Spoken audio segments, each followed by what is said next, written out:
ഈ വീക്കിൽ ഞാൻ സജസ്റ്റ് ചെയ്യാൻ പോകുന്നത് 2019 പുറത്തിറങ്ങിയിട്ടുള്ള ഒരു മിനി സീരീസ് ആണ് ഷെർണോബിൽ. ഒരു 5 എപ്പിസോഡ് മാത്രമേ സീരീസിനുള്ളൂ.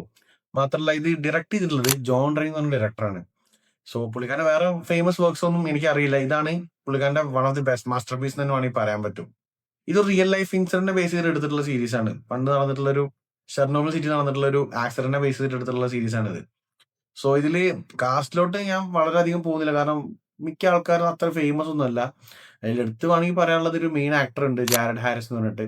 പുള്ളിക്കാരൻ അതിന്റെ വാലറി ലെഗസോ എന്ന് പറഞ്ഞൊരു ക്യാരക്ടർ ചെയ്തിട്ടുള്ളത്.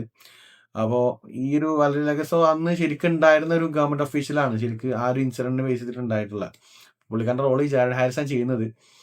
അപ്പോൾ കാസ്റ്റ് പെർഫോമൻസ് എന്നുള്ളതിലുപരി ഈ സംഭവത്തിൽ നിന്ന് കിട്ടുന്ന ഒരു എക്സ്പീരിയൻസ് ആണ് ഇതിൽ ഏറ്റവും മെയിൻ ആയിട്ട് പറയേണ്ടത്. 1986 ഈ സോവിയറ്റ് യൂണിയൻ കണ്ടലിൽ വരുന്ന ഷെർണോബിൽ സിറ്റിയിൽ ഒരു ന്യൂക്ലിയർ പവർ പ്ലാന്റിൽ ഒരു ആക്സിഡന്റ് ഉണ്ടാവാണ്, ലൈക്ക് ഒരു ബ്ലാസ്റ്റ്.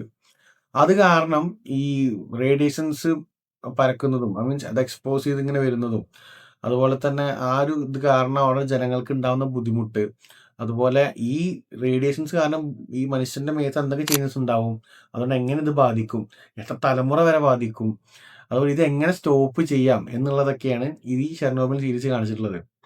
ആൻഡ് ന്യൂക്ലിയർ റേഡിയേഷൻസിന്റെ എക്സ്റ്റെന്റ് എത്രയാന്നുള്ളത്, ഐ മീൻ ഇത് എത്രത്തോളം എക്സ്പാൻഡ് ചെയ്ത് പോകാൻ പറ്റും എന്നുള്ളതൊക്കെ ഇതിൽ കൃത്യമായി മനസ്സിലാവും. ലൈക്ക് അന്ന് ആ ഒരു ചെറിയ സിറ്റിയിൽ ഉണ്ടായ എക്സ്പ്ലോഷൻ കാരണം മേ ബി അത് തടഞ്ഞില്ലായിരുന്നെങ്കിൽ വേൾഡിന് തന്നെ, മേ ബി നമ്മൾ ഇന്ത്യക്ക് തന്നെ ബാധിക്കാവുന്ന രീതിക്കായിരുന്നു അത് പോയിട്ടുണ്ടായിരുന്നത്. ഇന്ന് ഷെർണോബിൽ യുക്രൈൻ എന്ന് പറഞ്ഞ രാജ്യത്തിന്റെ അണ്ടറിലാണ് വരുന്നത്, അന്ന് സോവിയറ്റ് യൂണിയന്റെ അണ്ടറിലാണെങ്കിൽ പോലും.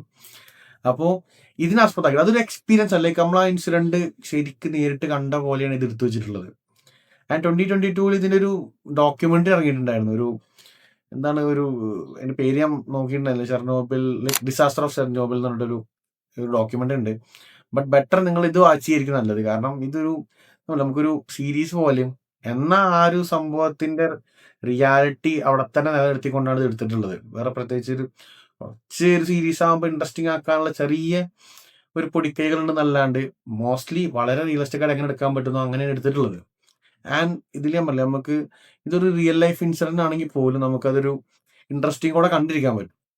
ലൈക്ക് ഒരു അഡാപ്റ്റേഷൻ ആണ്, റിയൽ ലൈഫ് അഡാപ്റ്റേഷൻ ആകുമ്പോൾ അതിൻ്റെതായിട്ടുള്ള ബോറടി ഒന്നും ഇല്ലാതെ തന്നെ ഈച്ച് ആൻഡ് എവരി എപ്പിസോഡ്സും ഇൻട്രസ്റ്റിങ്ങോടെ ഹുക്കിൽ നിർത്തി നല്ല പ്രോപ്പറായിട്ടാണ് ഇത് എടുത്തു വെച്ചിട്ടുള്ളത്. അപ്പോൾ ശരിക്കും ഈ ഒരു സംഭവം ഒരു വോയിസസ് ഫ്രം ചെർണോബിൽ എന്ന് പറഞ്ഞിട്ടൊരു ബുക്ക് ഉണ്ട്. അപ്പോൾ ആ ഒരു ബുക്കിനെ ആസ്പദമാക്കിയിട്ടാണ് ഈ സീരീസ് എടുത്തിട്ടുള്ളത്. സോ നിങ്ങൾ ഇത് കണ്ടിട്ടില്ല എന്നുണ്ടെങ്കിൽ മസ്റ്റായിട്ട് കണ്ടു നോക്കുക.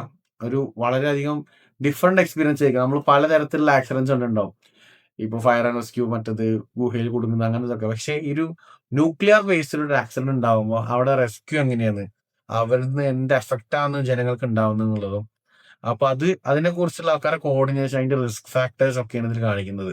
അല്ലെങ്കിൽ ആലോചിച്ച് നോക്കണം, ഈ റേഡിയേഷൻസ് പടർന്നു കഴിഞ്ഞാൽ ഉണ്ടാവുന്ന ഇഷ്യൂ മാത്രമല്ല, ഇത് രക്ഷപ്പെടുത്താൻ പോകുന്നവർ, ലൈക്ക് ഇത് തടയാൻ പോകുന്നവരെന്ന് പറഞ്ഞാൽ അവരുടെ ലൈഫ് ഓൾമോസ്റ്റ് റിസ്ക് തന്നെയാണ്.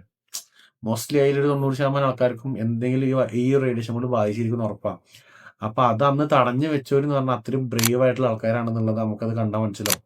Each and every government official അടക്കം അവിടെ പോയി നിന്ന് പ്രവർത്തിച്ചിട്ടുള്ള എല്ലാ ഗവൺമെന്റ് ഓഫീഷ്യൽസും, ഞാൻ പറയുന്നത് മേലധികാരികളെ കുറിച്ചൊന്നുമല്ല, അവിടെ ഇറങ്ങി ഫീൽഡിൽ ഇറങ്ങി വർക്ക് ചെയ്തവരെ കുറിച്ചാണ് പറയുന്നത്.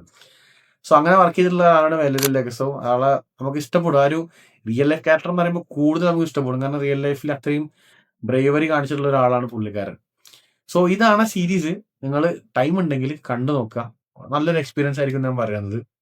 ഞാൻ പറഞ്ഞില്ല, ഒരു ഇൻസിഡന്റ് ബേസ് ചെയ്തിട്ടായതുകൊണ്ട് തന്നെ ആ ഇൻസിഡന്റ് എന്താണെന്ന് പറയാൻ പറ്റും. നമ്മളിപ്പോൾ പലപ്പോഴും ഈ പേര് കുറേ സ്ഥലത്ത് കേട്ടിട്ടുണ്ട്, ഷെർണോബിൽ എന്നൊക്കെ.